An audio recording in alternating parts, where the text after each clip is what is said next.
GO కేసులో YCP మాజీ MLA Bolla Brahmanaidu custody పూర్తయింది. 3 రోజుల పాటు ప్రశ్నించారు. అయితే బొల్లా బ్రహ్మనాయుడు విచారణకు సహకరించలేదని పోలీసులు చెబుతున్నారు.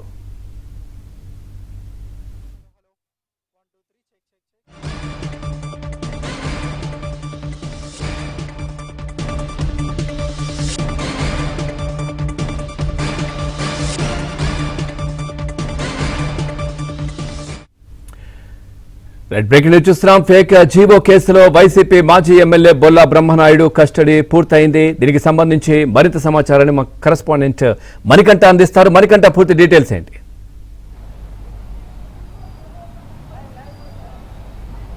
పవన్, ఫేక్ జీవోలు సృష్టించి దాని ద్వారా వచ్చే భూమిని కొట్టేయాలన్న ఆలోచనతో ఉన్న వైసీపీ నేత బ్రహ్మనాయుడిని అయితే బొల్లా బ్రహ్మనాయుడికి కొద్దిసేపటి క్రితమే కస్టడీ ముగిసిందని చెప్పుకోవచ్చు. 3 రోజులు కస్టడీ ఇవ్వాలంటూ కూడా సైబరాబాద్ యుఓడబ్ల్యూఎస్ అధికారులు రంగారెడ్డి జిల్లా కోర్టులో అయితే పిటిషన్ దాఖలు చేశారు.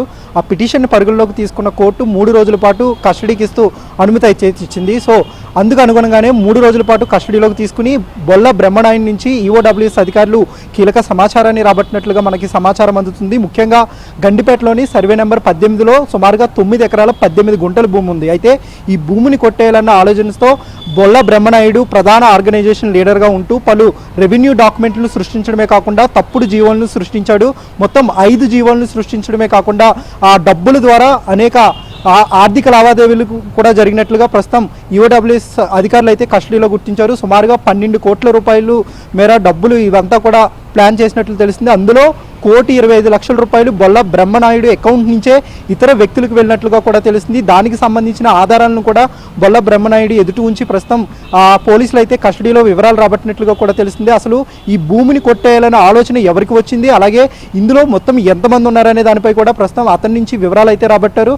అతనితో పాటుగా అలాగే ఈ భూమిని కొట్టేసిన అనంతరం ఎంత మొత్తంలో ఈ డబ్బులు మళ్ళీ తిరిగి ఆ భూమిని ఎవరెవరికి అమ్మాలనుకున్నారో, అలాగే ఈ స్కామ్కు సంబంధించి ఇంకెవరి పాత్ర ఎంతెంత ఉందనే దానిపై కూడా పూర్తి వివరాలు కూడా ఈ 3 రోజుల కస్టడీలో ప్రస్తుతం పోలీసులు ఆరా తీసినట్లుగా కూడా తెలుస్తుంది. అయితే సర్వే నెంబర్ 18లో భూమిని కొట్టేయాలన్న ఆలోచనలతో ఉన్న బొల్లా బ్రహ్మనాయుడిని గతంలోనే పోలీసులు పట్టుకోవాలని చూశారు. అయితే ఈ కేసుకు సంబంధించి గత నెల 23వ తారీఖున కేసు రిజిస్టర్ అయింది. సో ఆ తర్వాత బొల్లా బ్రహ్మనాయుడిని అరెస్ట్ చేశారు. అనంతరం 3 రోజుల కస్టడీలో ప్రస్తుతం కీలక సమాచారాన్ని రాబట్టినట్లు తెలుస్తుంది.